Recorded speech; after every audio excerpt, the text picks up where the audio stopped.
बाबा जया money जैसा भाव बाबा तुमचे नाम ध्याता हरे संस्कृती व्यथा अगाध तव करणी मार्ग दाविसी अनाथा दाविसी अनाथा आरती साई बाबा कलियुगी अवतार सगुण परब्रह्म साचार अवतीर्ण झाला से स्वामी दत्त दिगंबर दत्त दिगंबर आरती साई बाबा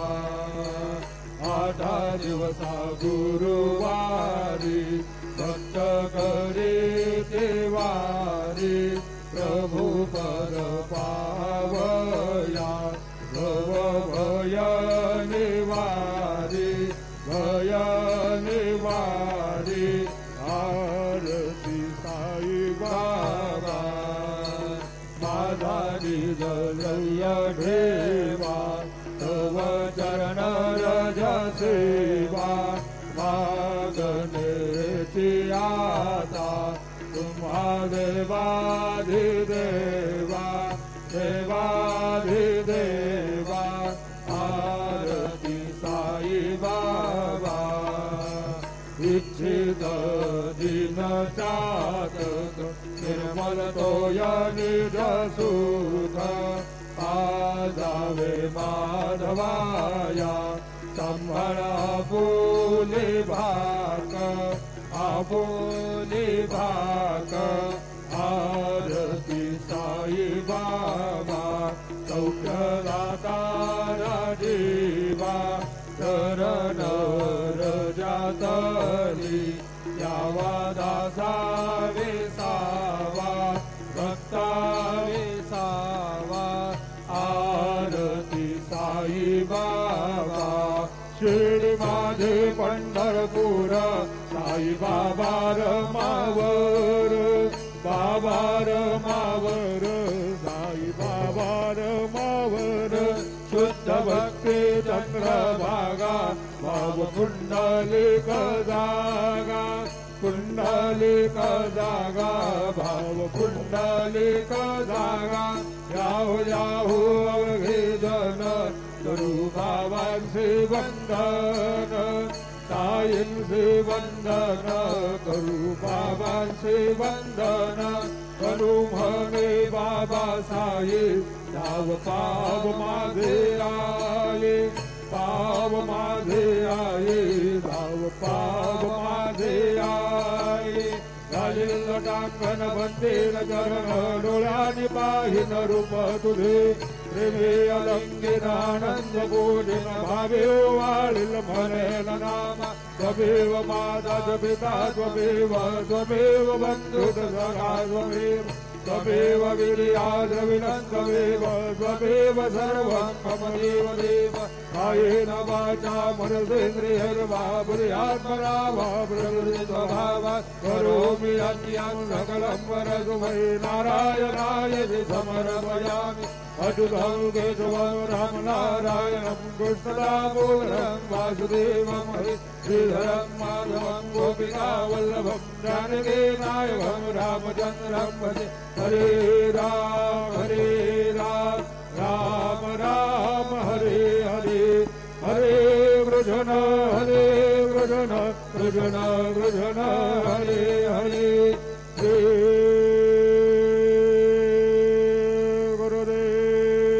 गुरुदेवा दत्त अनंता तुला ते कसे रे स्तवावे अनंता तुला ते कसे रे नमावे अनंत मुखांचा श्रीशेष गाता नमस्कार साष्टांग श्री साईनाथा स्मरावे मने त्वत्पदा नित्य भावे पुरावे तरे भक्तीसाठी स्वभावे तरावे जगातारुणी माय नमस्कार साष्टांग श्री साईनाथा वसेजो सदा गावया संत लीला इसे अन्य लोका करीजो जनाला करी अंतरे ज्ञान कैवल्य दाता नमस्कार साष्टांग श्री साईनाथा कराला धला जन्म हा मानवाचा नरा साधका साधनीभूत साचा तरू साई प्रेमा कराया अहंता नमस्कार साष्टांग श्री साईनाथा करावे करे सान अल्पज्ञ बाला करावे अमाधन्य तुंबो निगाला मुखे घाल प्रेमे कराग्रास आता नमस्कार साष्टांग श्री साईनाथा सुरादेक ज्यांच्या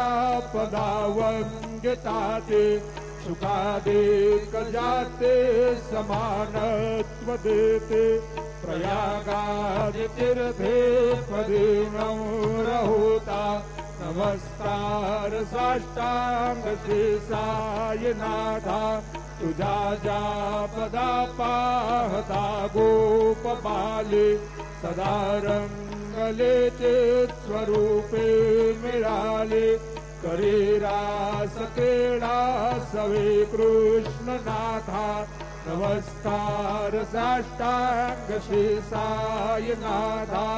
तुला मागतो मागणे करावे करा जोडतो देन अत्यंत भावे भवे मोयने राज हातारे आता नमस्कार साष्टांग श्री साईनाथा ऐसा ये वासाई दिगंबरा अक्षय रूपावतारा सर्व व्यापक तू श्रुत सारा अनसुयाद्र कुमारा बाबा ये बा काशे स्नान जप व्रत दिवसे कोल्हापुर भिक्षेसे निर्मल नद तुंगा जलप्राशे निरामाहुर देशे ऐसा ये बा डोळे लोंबत सेवाम करे त्रिशूलमरो धारे भक्तावर दजला दुःखकारे तेजल मुक्ते चारे ऐसा ये बा पाये पादुका जपमाला कमंडलो मृगशाला धारण कर सेवा नाग जटा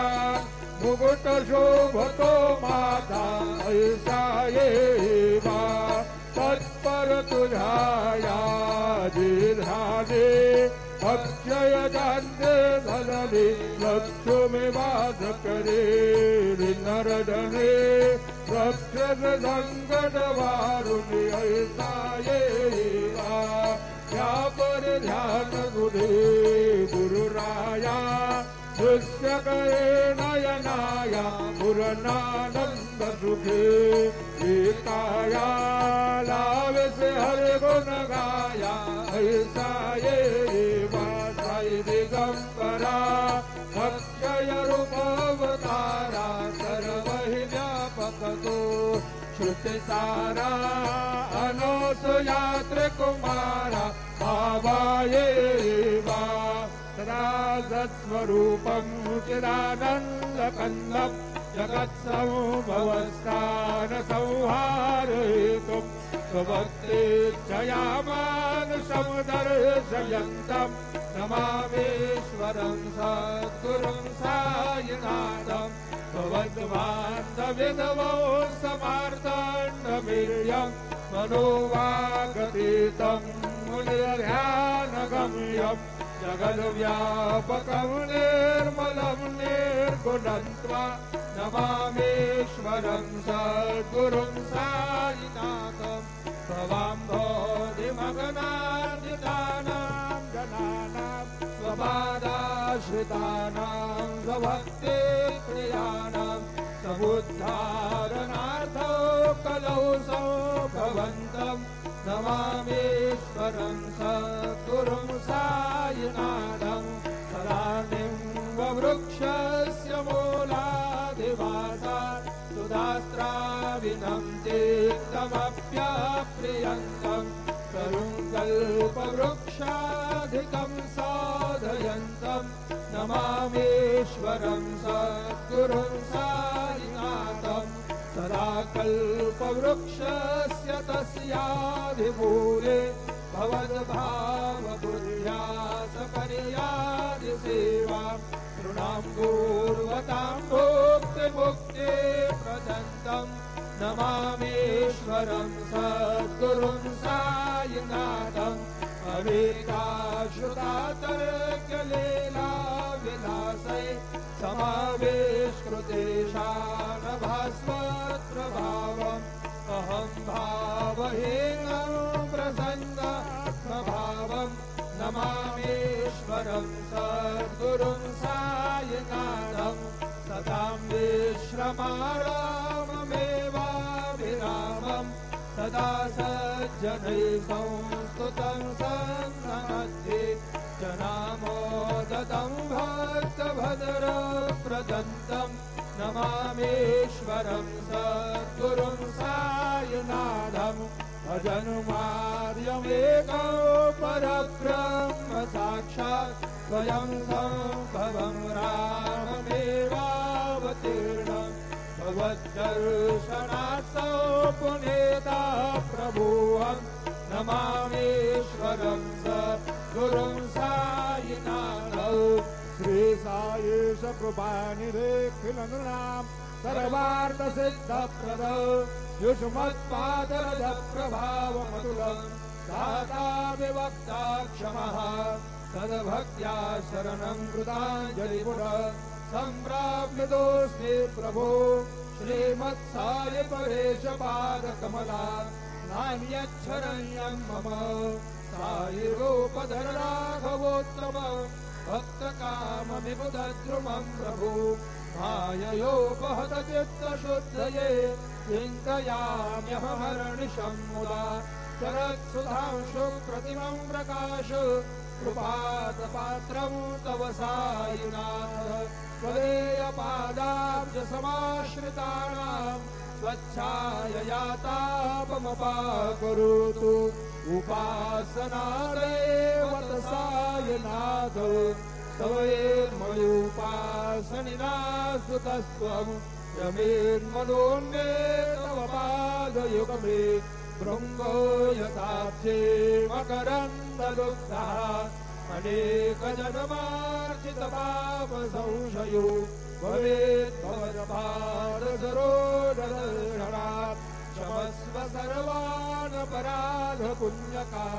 प्रसीद साये सद्गुरुदयानिधे श्री सायिनाथचरणामृतबोधचित्ता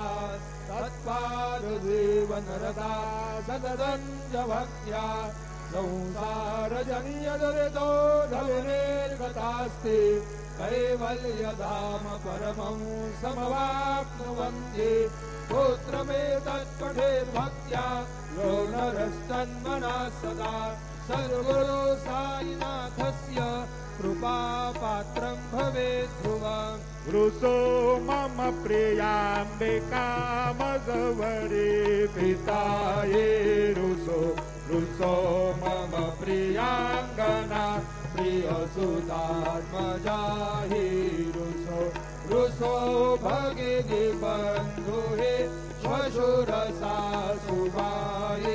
रुषो ददत्त गुरु साई मा मदवरी करी पुसो न सुन पायित्या भजन भ्रातृजाया पुसो न प्रिय सोयरे प्रिय सगे न ज्ञाति पुसो सुरधना सखा स्वजनाप्त बन्धु पुसो परी न गुरु साई मा भजव वरी कधी रुसो उजो न बला मुले तरुण वृद्ध हीना बुसो उजो न गुरुधा कुटे मदन घोरसाने बुसो उजो न चबले बुरे सुजन साधुहीना बुसो हरे न गुरु साई मा मधवरी कधी रुसो रुसो चतुरतत्ववेद विबुध प्राज्ञानी रुसो रुसो हि विदुषे स्त्रिया कुशल पंडितायि रुसो रुसो महीपति यते भजकतापसी रुसो मदत्त गुरु साई मा मधवरी कधी रुसो रुसो कवि ऋषि मुनि अनघ सिद्ध योगी रुसो रुसो हि गृह देवता निकुल ग्राम देवी रुसो रुसो कल पिशाचये मलिन डाकिनी रुसो मदत्त गुरु साई मा मधवरी कधी रुसो रुसो मृग खग कृमि अखिल जीव जन्तु रुसो रुसो विडप भ्रष्टरा अचल आपगाब्धि रुसो रुसो पवनाग्निवार अवनि पंचतत्वे रुसो मदत्त गुरु साई मा मधवरी कधी रुसो रुसो विमल किन्नरा अमल यक्षिणी रुसो रुसो शशि गगानि गगनि तारकाहि रुसो रुसो अमर राजये अदय धर्म राजा रुसो मदत्त गुरु साई मा मधवरी कधी रुसो रुसो मन सरस्वती कपाल चित्तते रुसो रुसो वपुरी शाखिला कठिन काल तो हि रुसो रुसो सकल विश्व हेतु ब्रह्म गोलम रुसो मदत्त गुरु साई मा मधवरी कधी रुसो विमूढ मनुने हसो भजन मत्सरायि दसो सदा विरुचि वल्हसो जनन कर्मी नामसो नलुर्गधृति सारसो अशिव भाव मागे वसो प्रपंचि मन हेरुसो दृढ विरक्ति चित्ति दसो पुनाचे गुणानसो नच स्पृहा कशाचि असो सदैव हृदये वसो मनसि ज्ञानि साई वसो पदे प्रणयवो रसो निखिल दृश्य भावादिसो मदत्त गुरु साई मा उपरि याचनेला रुसो हरि ओम यज्ञेन यज्ञमय यज्ञदेवा तानि धर्माणि प्रथमानि यासन्नो ये अनागं महिमान सदन्द यत्र पूर्वे तार्यासन्ति देवाः ओम राजाधिराजाय प्रसेयसायिने नमो वयं वैश्रवणाय कुर्महे समे कामान कामकामाय मय्यौ कामेश्वरो वैश्रवणो ददातु कुबेराय वैश्रवणाय महाराजाय नमः। ॐ स्वस्ति साम्राज्यं यं स्वराज्यं वैराज्यं वारमेशमराज्यं महाराजमाधिपत्यमयन समन्दपर्याः ईशा सार्वभौमः सार्वयुषान्ताधापरार्धालु पृथिव्यै समुद्रपर्यन्तायाम् एकनाविदप्येश्लोको विगीतो मरुतः परिवेष्टालु मरुतस्यावसन् गृहे आवीक्षतस्य कामप्रे विश्वे देवा सभासदयते श्रीनारायण वासुदेवाय सच्चिदानन्द सद्गुरु साईनाथ महाराज के जय। परचरण कृतं वा कायजं कर्मजं वा श्रवणनयनजं वा मानसं वा पराधं वेदमवेदं वा सर्ववेदक्षमस्व। जय जय करुणाब्धे श्री प्रभो साईनाथ श्री सच्चिदानंद सद्गुरु साईनाथ महाराज की जय। राजा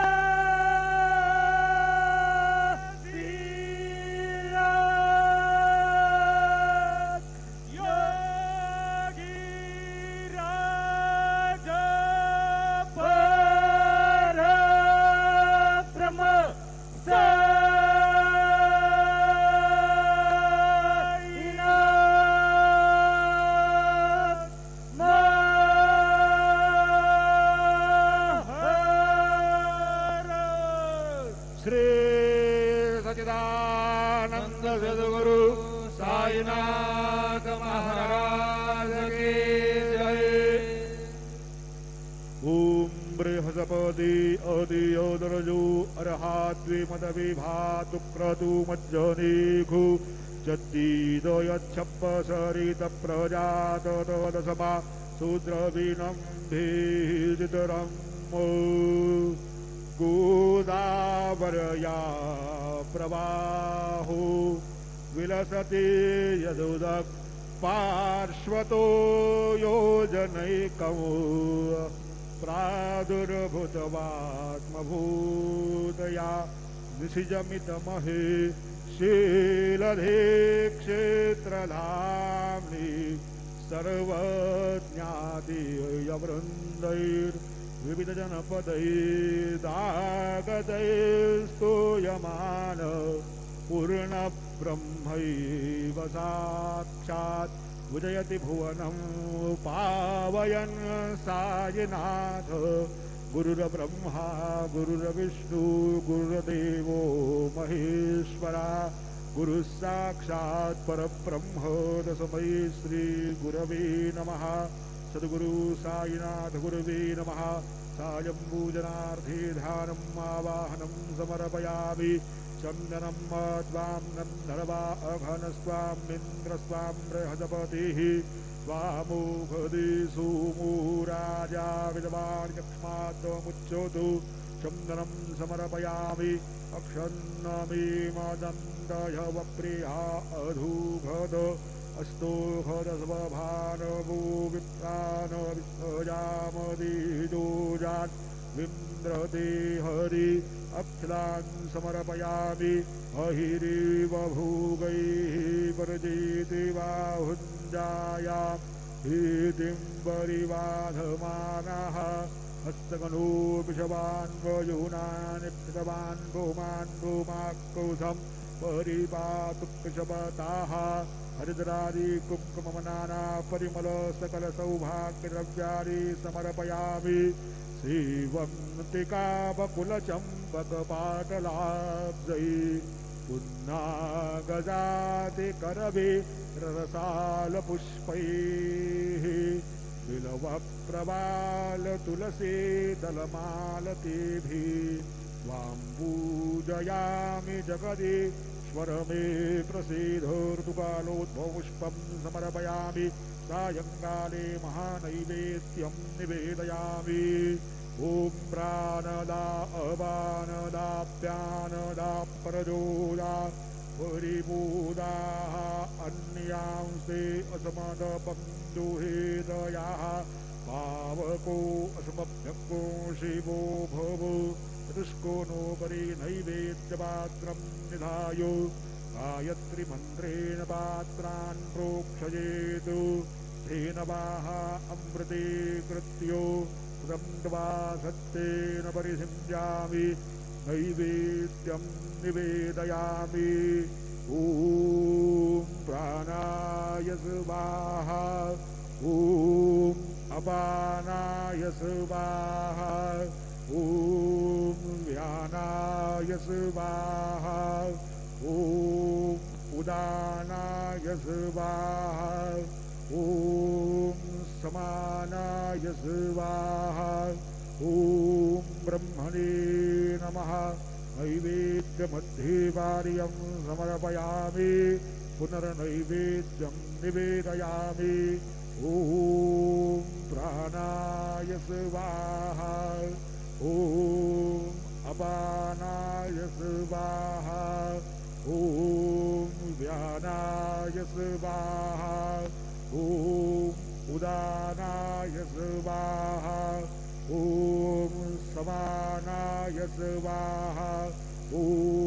ब्रह्मणे नमः नैवेद्यं समर्पयामि हस्तप्रक्षालनं समर्पयामि मुखप्रक्षालनं समर्पयामि सद्गुरु साईनाथ देवताभ्यो नमः चरणकमले प्रार्थनापूर्वक नमस्कारं करोमि श्री सच्चिदानंद सद्गुरु साईनाथ महाराज की जय।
सर्व साई भक्तांनी श्रींचे दर्शनाकरिता जाण्यासाठी नवीन दर्शन लाईन गेट नंबर 7 व 8 यांचा वापर करावा। तसेच VIP पास धारकांनी